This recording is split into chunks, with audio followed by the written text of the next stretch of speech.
Karapatan ng bawat empleyado ang makatanggap ng 13th month pay at holiday pay ayon yan sa batas. Ang mga kumpanya na hindi magbibigay nito pwede raw isumbong sa Department of Labor and Employment o DOLE.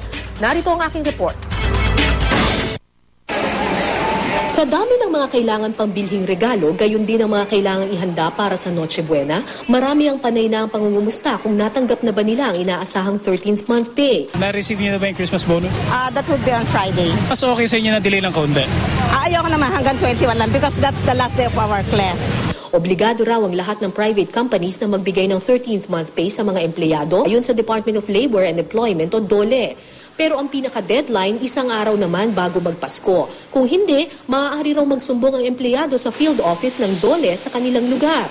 Wala mang criminal sanction sa kumpanya, pwede naman i-access ng DOLE ang mga bank account at ari-arian ng employer para dito kunin ang pambayad sa 13th month pay ng mga empleyado. Kung sila po ay hindi makakapagbayad sa tamang panahon, maaari po naming i-garnish ang kanilang mga bank accounts.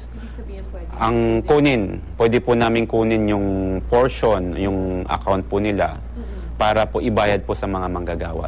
Bukod sa 13th month pay, karapatan din ng mga empleyado ang mabayaran sila kahit walang pasok sa araw ng Pasko, araw ni Rizal at sa New Year's Day.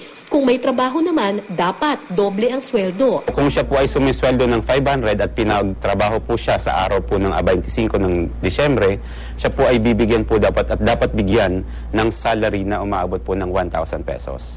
Special non-working holiday naman sa bisperas ng Pasko at Bagong Taon. Ibig sabihin, no work, no pay. Pero ang mga papasok sa trabaho makakatanggap ng karagdagang 30% ng kanyang sweldo. Ang mga kumpanyang di tutupad sa mga panuntunan maaaring ireklamo sa anumang DOLE field office na nakakasakop sa kanilang lugar.